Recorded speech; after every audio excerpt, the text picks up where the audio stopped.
28 सितंबर 2020। अस्सलाम वालेकुम मेरे दोस्तों, सजनों और बेलियों।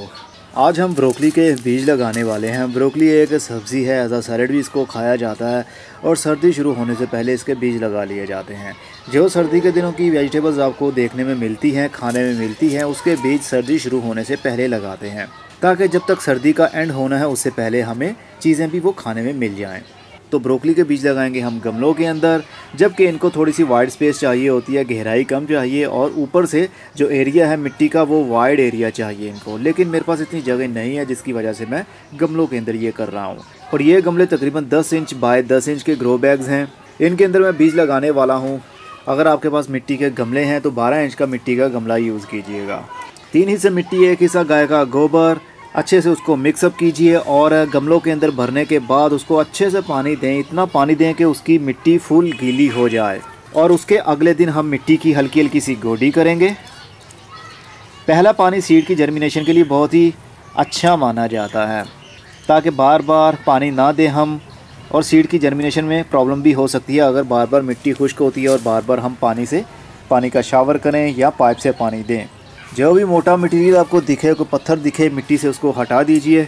और अब हम ब्रोकली के बीज रखेंगे। एक गमले के अंदर 2 पौधे ठीक रहते हैं, मतलब 12 इंच के गमले के अंदर 2 ब्रोकली के पौधे सही रहेंगे। तो मैं बीज ज़्यादा लगाऊंगा क्योंकि हो सकता है कुछ सीड हमारे जर्मिनेट हों और कुछ पड़े पड़े ख़राब हो जाएं, और कुछ की जर्मिनेशन सही ना और हो सकता है कुछ बीज भी ख़राब हों। इसलिए हम ज़्यादा बीज लगाएंगे और तकरीबन 2-2 या 3-3 इंच के गैप पर एक एक बीज फेंकते जाइए। अगर ये सारे ही जर्मिनेट हो जाते हैं तो हम देखेंगे कोई जो पौधा हमने निकालना होगा उसको निकाल देंगे। जिसकी हालत अच्छी नहीं होगी हम उसको नहीं रखेंगे, हेल्दी पौधों को ही रखेंगे ताकि हमारी मेहनत ज़ाया ना जाए। हम कोई स्पेशल केयर नहीं कर रहे हैं, सिंपल इसको मिट्टी के अंदर लगा रहा हूँ और इन बीजों को हमने इसी मिट्टी से कवर करना है। कोकोपीट, कंपोस्ट और दूसरी मिट्टी हम यूज़ नहीं करेंगे। इसी मिट्टी से ही हम हाथ से इसको थोड़ा सा बराबर कर लेंगे ताकि बीज हमारे थोड़े से ढक जाएं। और वैसे भी सीड की जर्मिनेशन के लिए थोड़ी सी नमी की ज़रूरत होती है और पानी के अंदर तो पहले से ही काफ़ी नमी है। अब हम हल्का सा पानी का बारीक सा शावर कर देंगे ताकि जो बीज हैं और मिट्टी है वो आपस में टच हो जाए। गमलों को हमने रखना है सेमी शेड में, जहाँ पर धूप भी आती हो, जहाँ पर छाँव भी रहती हो। अगर इसको कंप्लीट छाँव में हम रखेंगे सीड तो जर्मिनेट हो जाएंगे, लेकिन जैसे ही उनकी स्प्राउटिंग शुरू होगी तो पौधे एक साइड पर झुक जाएंगे, गिर जाएंगे, देन वो मर जाएंगे रोशनी की कमी की वजह से। और अगर हम इसको फुल धूप में रख देते हैं अभी से तो हो सकता है धूप में ज़्यादा गर्मी होने की वजह से ऊपर वाला सरफेस जल्दी ड्राई हो जाए, क्योंकि ऊपर वाली सतह पर ही ऊपर वाली मिट्टी के साथ ही हमारे बीज हैं। तो ऊपर वाली मिट्टी ड्राई हो गई तो बीज की जर्मिनेशन में प्रॉब्लम होती है। इसलिए इसको ऐसे एरिया में रखें जहाँ पर धूप भी आती हो, छाँव भी आती हो। डेली 4 से 5 घंटे की भी फुल सनलाइट मिल जाए तो काफ़ी रहेगा, लेकिन पूरा दिन वहाँ पर ब्राइट लाइट होनी चाहिए। ऐसा नहीं है कि बहुत ज़्यादा शेडी एरिया हो। अगर फुल ठंड हो तो फिर उसको फुल धूप में भी रख सकते हैं हम, लेकिन अभी ठंड नहीं है, अभी गर्मी काफ़ी ज़्यादा है। नवंबर के शुरुआती दिनों में या नवंबर के मिड तक गर्मी ख़त्म हो जाएगी और उसके बाद हम इसको फुल धूप में भी रख सकेंगे। लेकिन मेरे इस एरिया में ब्राइट लाइट और धूप भी आती है। चलिए देखते हैं कब तक ये जर्मिनेशन अपनी शुरू करते हैं। 30 सितंबर, 2 दिन बाद, अभी 2 दिन भी पूरे नहीं हुए, ब्रोकली के सीड्स जर्मिनेशन अभी शुरू कर गए हैं। बहुत सारे छोटे छोटे से पौधे बनना भी शुरू हो गए हैं और बहुत जल्द ये और भी बड़े हो जाएंगे। इस स्टेज के ऊपर इनको पानी की कमी बिल्कुल भी नहीं होनी चाहिए। अगर इनको पानी की कमी हो गई तो समझ आइए ये पौधे हमारे जो बन रहे हैं छोटे छोटे से, ये आहिस्ता आहिस्ता से मुरझा जाएंगे पानी की कमी की वजह से। और दूसरे ग्रो बैग के अंदर भी यूं ही हाल है। आप देख सकते हैं सीड हमारे काफ़ी हद तक जर्मिनेशन अपनी शुरू कर गए हैं और कुछ बीज हमारे अभी जर्मिनेट हो रहे हैं। स्लोली ये भी हो ही जाएंगे। पानी की कमी नहीं होनी चाहिए। मिलते हैं कुछ दिनों के बाद। 3 दिन बाद बहुत सारे ब्रोकली के बीज जर्मिनेट हो गए हैं। ये देखिए किस तरह ये एक जाल सा लग रहा है, एक जंगल सा दिख रहा है। ग्रो बैग्स के अंदर बहुत सारे सीड जर्मिनेट हो गए हैं और बहुत जल्दी ये बड़े भी होंगे। लेकिन इनमें से मैं अभी तक कोई भी उखाड़ूंगा नहीं पौधा। थोड़े थोड़े बड़े हो जाएं, जो हेल्दी होंगे उन्हीं को रखेंगे, बाकी को हम निकाल देंगे। ये देखिए एक सीड हमारा ये भी जर्मिनेट हो रहा है। तो सीड मिट्टी के ऊपर हो या नीचे हो वो जर्मिनेट हो जाता है जब उसको प्रॉपर तरीके से नमी मिलती रहेगी। जब नमी मिलना कम हो जाएगी या बंद हो जाएगी फिर सीड हमारा ख़राब हो जाएगा। 7 दिन बाद ब्रोकली के बहुत सारे बीज जर्मिनेट तो हो गए, अब इनके पौधे भी बड़ा हो गए हैं, अब इनके पौधे भी बड़े हो रहे हैं। आप देख सकते हैं किस तरह गुच्छों की सूरत में यहाँ पर पौधे इनके बन चुके हैं। लेकिन एक गमले के अंदर इतने सारे पौधे सरवाइव नहीं कर पाएंगे। ऊपर से पत्तों की ग्रोथ होगी लेकिन ब्रोकली सही तरीके से बन नहीं पाएगी क्योंकि जड़ें बाउंड हो जाएंगी। छोटे से गमले के अंदर मिट्टी ज़्यादा नहीं है, तो एक गमले के अंदर थोड़े से पौधे होने चाहिए। जब ये बड़े हो जाएंगे इनमें से हम कुछ पौधे निकाल देंगे। बस मिट्टी के अंदर नमी हर वक्त मौजूद होनी चाहिए और सूरज की धूप की कमी भी नहीं होनी चाहिए। इस वक्त यहाँ पर धूप भी आ रही है और पूरा दिन ब्राइट लाइट रहती है क्योंकि यहाँ पर साइडों पर कोई भी शेड नहीं है। बिल्कुल सीधी ऊपर से ही ब्राइट लाइट आती है और गमलों के ऊपर आती है और पौधे इसीलिए उस स्ट्रेट ऊपर वाली साइड पर ही ग्रोथ कर रहे हैं। अगर पौधे एक साइड पर झुक कर ग्रोथ कर रहे हो तो समझ आइएगा उनको रोशनी की कमी हो गई है। 11 दिन बाद हमारे ब्रोकली के बहुत सारे पौधे अब बड़े हो गए हैं। अब इनकी रूट बाउंडिंग का भी खतरा है। एक गमले के अंदर कभी भी इतने सारे पौधे ग्रोथ नहीं कर सकते। अगर ये बड़े हो भी गए तो फ्रूट सही बन नहीं पाएगा, इसलिए इनको थोड़े थोड़े से फासले पर हमें लगाना पड़ेगा। तो इनमें से पहले मैं सारे पौधों को उखाड़ लूँगा और पानी का एक बर्तन मेरे पास है, इनके अंदर मैं इनके पौधों को डिप करता जाऊँगा, मतलब इनकी जड़ों को पानी के अंदर भिगोता जाऊँगा। और मेरा ओपन टेरेस है, वहाँ पर इसको हम शिफ्ट करेंगे थर्मोकोल के डिब्बे के अंदर। बहुत ही प्यार से मिट्टी को नरम कीजिए और उसके बाद ये देखिए, ये है इसका रूट एरिया। हम इसको पानी के अंदर भिगोते जाएंगे। बस ख्याल रखिएगा इनकी जड़ टूटने ना पाए। अगर इनकी जड़ टूट जाती है तो फिर थोड़ी सी प्रॉब्लम हमें फेस करना पड़ेगी। पूरा पौधा भी डूब जाए तो भी कोई प्रॉब्लम नहीं है, बस जड़ नहीं टूटनी चाहिए। सारे पौधों को निकालने के बाद मिट्टी की एक मरतबा हम फिर से अच्छे से गोडी करेंगे, नरम बना लेंगे और इनके अंदर हम कुछ पौधों को ट्रांसप्लांट करेंगे। पानी के अंदर डिप इसलिए कर लिया है ताकि हमें अगर 2 से 3 घंटे भी लगते हैं तो हमारे किसी भी पौधे की जान ना जाए पानी की कमी की वजह से।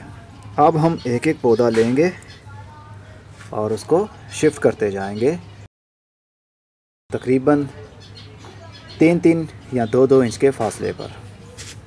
3 इंच का फासला हो या 4 इंच का फासला हो वो सबसे अच्छा है क्योंकि ब्रोकली का फ्रूट मिट्टी से बाहर रहेगा, इसलिए अगर साथ साथ पौधे लग भी जाएं तो भी कोई प्रॉब्लम नहीं होगी। सिर्फ रूट एरिया आपने नहीं दबाना बल्कि थोड़ी सी जो इसकी स्टेम है वो भी मिट्टी के अंदर हो ताकि ये पौधा अपने वेट को बर्दाश्त कर सके, अपने पाँव पर खड़ा हो जाए। अगर हम सिर्फ जड़ों वाला एरिया ही मिट्टी के अंदर दबाएंगे तो पौधा झुक कर गिर जाएगा। ट्रांसप्लांटिंग के फ़ौरन बाद में हम पानी देंगे ताकि पौधों को पानी की कमी बिल्कुल ना हो सके। पाइप की मदद से ही पानी देंगे क्योंकि अब ये पौधे हमारे बहुत ज़्यादा छोटे नहीं हैं, इनकी थोड़ी बहुत रूट्स आ गई हैं, लेकिन पानी का थ्रो पौधे के ऊपर नहीं करना। हमने थोड़ा थोड़ा करके पानी डालें ताकि मिट्टी हट ना जाए। चलिए अब दूसरे पौधों को शिफ्ट करते हैं अपने दूसरे टेरेस पर। ओपन टेरेस में थर्मोकोल का डिब्बा है, इसकी गहराई तकरीबन 6 इंच है और एक दिन पहले मैंने इसके अंदर मिट्टी भर के ऊपर से अच्छे से पानी देकर मिट्टी को गीला कर लिया था। अब सिर्फ हम मिट्टी की हल्की हल्की सी गोडी करेंगे और उसके बाद पौधों को यहाँ पर शिफ्ट कर देंगे। ये पुरानी मिट्टी है पिछले साल वाली, इसके अंदर अभी मैंने कोई भी खाद या गाय का गोबर मिक्स नहीं किया है। सिंपल वही तोड़ों के अंदर से मिट्टी को निकाल कर डिब्बे के अंदर भर लिया और इसके अंदर हम पौधों को शिफ्ट कर रहे हैं। वैसे 3 हिस्से मिट्टी और 1 हिस्सा गाय का गोबर लें, उनके अंदर पौधों को शिफ्ट करें या बीज लगाएं, बहुत अच्छा रिजल्ट मिलता है।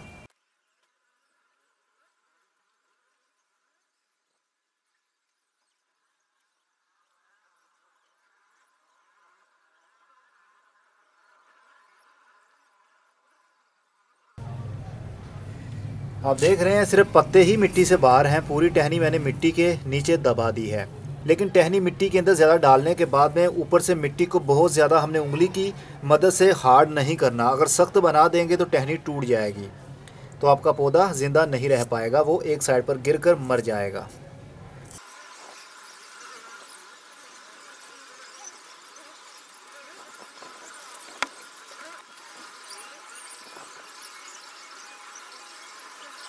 चलिए इसको मैंने पानी दे दिया है। पानी की कमी नहीं होनी चाहिए छोटे से पौधों को और इनको सही ट्रांसप्लांट करने का टाइम शाम के वक्त है। या फिर सुबह सुबह के टाइम जब सूरज ना हो, अगर सूरज की धूप होगी, हीट होगी, तो आप इस तरह ट्रांसप्लांट करेंगे जड़ों को निकाल कर, तो बहुत सारे पौधे आपके मर जाएंगे गर्मी की वजह से। इसलिए शाम 5 से 6 बजे के टाइम पे आप इस तरह कर सकते हैं। बस इनको पानी की कमी नहीं होनी चाहिए और तकरीबन 24 से 48 घंटे के बाद पौधे हमारे खड़े हो जाएंगे अपने पाँव पर और दोबारा से पत्तों की ग्रोथ भी शुरू हो जाएगी। चलिए देखते हैं क्या होता है। 13 दिन बाद हमारे बहुत सारे ब्रोकली के पौधे अपने पाँव पर अब खड़े हो गए हैं, आप देख सकते हैं। लेकिन आप मिट्टी की गोडी करनी पड़ेगी, लेकिन उससे पहले जो पत्ता आपका मिट्टी के साथ में टच हो रहा होगा उसको हम काट देंगे, क्योंकि अगर हम इसको नहीं काटते तो पौधे को फंगस लग सकता है। हर वक्त मिट्टी के साथ पत्ते टच रहने की वजह से फंगस या फिर कीड़ों का हमला हो सकता है। इसलिए जो पत्ते मिट्टी के साथ टच रहें उनको हम काट देंगे और उसके बाद हल्की हल्की सी गोडी करेंगे। लेकिन गोडी इतनी करनी है ऊपर वाला एरिया थोड़ा सा नरम हो जाए, बुरबुरा हो जाए, एरेशन बढ़ जाए, ताकि ऑक्सीजन मिट्टी के अंदर भी जा सके, जिसकी वजह से फंगस एक्टिव ना हो। जितने हमने पौधे शिफ्ट किए थे सारे के सारे अभी तक जिंदा हैं, एक भी पौधा हमारा आफ्टर ट्रांसप्लांटिंग नहीं मरा। चलिए दूसरे टेरेस पर चलते हैं। यहाँ पर भी जितने पौधे हमने शिफ्ट किए थे वो वैसे के वैसे ही हैं, एक भी पौधा हमारा अभी तक नहीं मरा। इवन कि यहाँ पर पूरे दिन की धूप भी आती है, ब्राइट लाइट भी रहती है, लेकिन हल्की हल्की सी गोडी करते रहेंगे और मिट्टी के अंदर से मॉइस्चर कभी भी ख़त्म नहीं होना चाहिए। अगर मॉइस्चर ख़त्म हो गया तो फिर पानी की कमी की वजह से छोटे छोटे से पौधे हमारे मर जाएंगे। अभी कोई खाद नहीं देंगे, जब कोई खाद यूज़ करनी होगी आप लोगों के साथ में शेयर करूंगा। जब पौधा 21 दिन का हो जाता है तो उसके बाद हमें ज़्यादा से ज़्यादा खाद देने की कोशिश करनी चाहिए। और दूसरा ये भी डिपेंड करता है, अगर आपके पौधे की हेल्थ 10 दिन का पौधा है और उसकी हालत बिल्कुल अच्छी है, अच्छी ग्रोथ कर रहा है, तो फिर 10 दिन के पौधे को भी आप खाद दे सकते हैं। लेकिन फ़िलहाल मैं खाद नहीं दूंगा, अभी ये और थोड़े से बड़े हो जाएँ उसके बाद कोई खाद ऐड करेंगे। 21 दिन बाद हमारे ब्रोकली के पौधे अब अपने पाँव पर खड़े भी हो गए हैं और अब इनकी फर्दर आगे ग्रोथ बढ़ रही है। इनको अब फुल डे की धूप की ज़रूरत है, क्योंकि अक्टूबर की आज 19 तारीख हो गई है। रातें ठंडी होने लगी हैं और दिन में भी धूप में वो तपश नहीं रही। इसलिए इनको जितनी ज़्यादा धूप मिलेगी उतना ज़्यादा फोटोसिंथेसिस का अमर रहेगा, उतने ज़्यादा पत्ते ग्रीन रहेंगे, नए आएंगे और अंदर से जल्दी ही फ्रूट भी बन जाएगा। और जो हमने ओपन टेरेस पर शिफ्ट किए हुए थे पौधे, ट्रांसप्लांट किए थे, उनमें से हमारा एक भी पौधा नहीं मरा। जितने भी हमने ट्रांसप्लांट किए थे सारे के सारे ही जिंदा हैं और ग्रोथ अच्छी कर रहे हैं। बस मिट्टी की गोडी आपने बराबर करते रहना है हर 3 से 4 दिन के बाद, ताकि मिट्टी का ऊपर वाला सरफेस एरिया बहुत ज़्यादा सख्त ना बन जाए। बुरबुरी मिट्टी रहेगी, मिट्टी के नीचे पानी मौजूद रहेगा, तो पौधों की रूट अच्छे से ग्रोथ करती रहेंगी। 24 दिन बाद ब्रोकली के पौधे को अब खाद देने की ज़रूरत आ गई है, क्योंकि जब पौधा 21 दिन का हो जाए तो उसके बाद हम इसको नॉर्मली केमिकल या फिर ऑर्गेनिक खाद दे सकते हैं। मैं दे रहा हूँ ऑर्गेनिक खाद।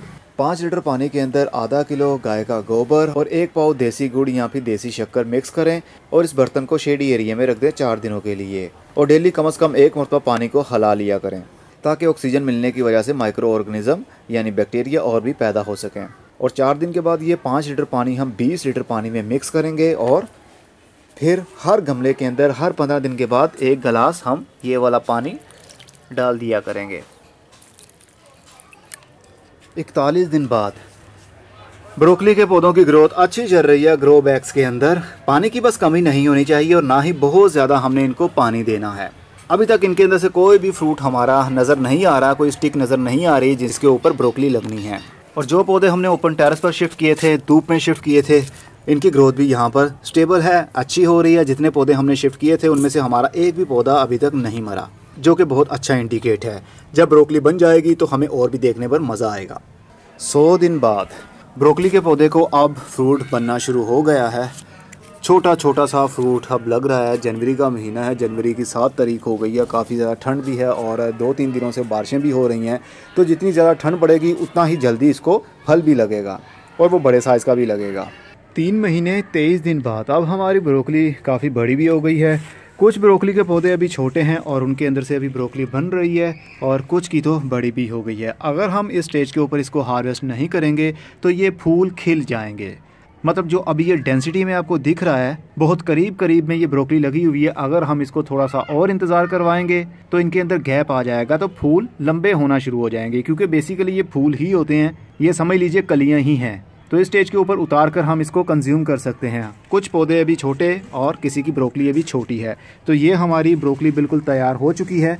ये नीचे से देखिए और भी इसके बड निकल रहे हैं और ये भी फ्यूचर में ब्रोकली बन सकती है। लेकिन अब आहिस्ता आहिस्ता से मौसम गर्म होना शुरू होगा। आज 20 जनवरी है और फरवरी के महीने से बाहर के दिन शुरू हो जाएंगे, तो गर्म मौसम होते होते इसके जब फूल है वो खिलना शुरू हो जाएंगे, इसकी डेंसिटी कम हो जाएगी, तो फिर ये खाने के काबिल नहीं रहेंगे, बल्कि हम इसको इसके हाल पर छोड़ देंगे और वो फ्यूचर में तकरीबन मार्च से अप्रैल के महीने में बीज बन जाएंगे फूल खिलने के बाद में।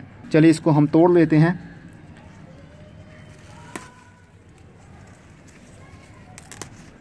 ये देखिए जनाब, इसी तरह हम इसको भी तोड़ लेंगे, खाने के काबिल है ये। और बाकी अभी काफ़ी हद तक छोटे हैं, ये देखिए। ये भी जैसे जैसे बड़े होते जाएंगे हम उतार कर कंज्यूम करते रहेंगे। और जो हमारे दूसरे टेरेस पर था, जो कि पॉली हाउस वाला टेरेस था, अब तो वो पॉली हाउस वाला टेरेस नहीं रहा, ऊपर से इसका सारा पॉलीथीन फट चुका है। यहाँ पर गमलों के अंदर हमने लगाई थी, तो गमलों के अंदर ग्रोथ भी अच्छी रही है और ब्रोकली भी लग रही है। बस थोड़ा सा यहाँ पर लेट ब्रोकली लगी है, क्योंकि ये हमारा पॉली हाउस वाला एरिया था। यहाँ पर शॉपर से इसको मैंने अपने गार्डन को कवर किया हुआ था, उस वजह से यहाँ पर काफ़ी ह्यूमिडिटी और हीट बनी रहती थी, जिसकी वजह से अभी तक ब्रोकली बड़ी नहीं हो पाई है। चलिए ये हमारा उतारने के काबिल हो गया है फूल। ये देखिए, ये भी उतार सकते हैं, लेकिन अभी 7-8 दिन के बाद उतारेंगे, ताकि इसका साइज़ थोड़ा सा और भी बड़ा हो जाए। तो ओवरऑल ग्रो बैग्स के अंदर भी इनकी ग्रोथ अच्छी हुई, और डिब्बे के अंदर हमने ओपन टेरेस पर लगाए थे, उसकी भी ग्रोथ अच्छी रही। तो ये रही हमारी बिल्कुल ऑर्गेनिक घर की ब्रोकली। अगर आप मार्केट से ख़रीदते हैं तो इतना, ये 3 पीसेस पकड़े हुए हैं, ये तकरीबन 100 से 150 रुपये के होंगे, क्योंकि ब्रोकली महंगी होती है। तो हमने घर में कितनी आसानी से इसको लगा लिया है बिना किसी परेशानी के। आप भी आने वाले सीज़न में इसको लगाइएगा और अपने घर की ब्रोकली खाइएगा, वो भी बिल्कुल ऑर्गेनिक। अब मैं चलता हूँ, अपना बहुत सा ख्याल रखिएगा। खुदा हाफिज़।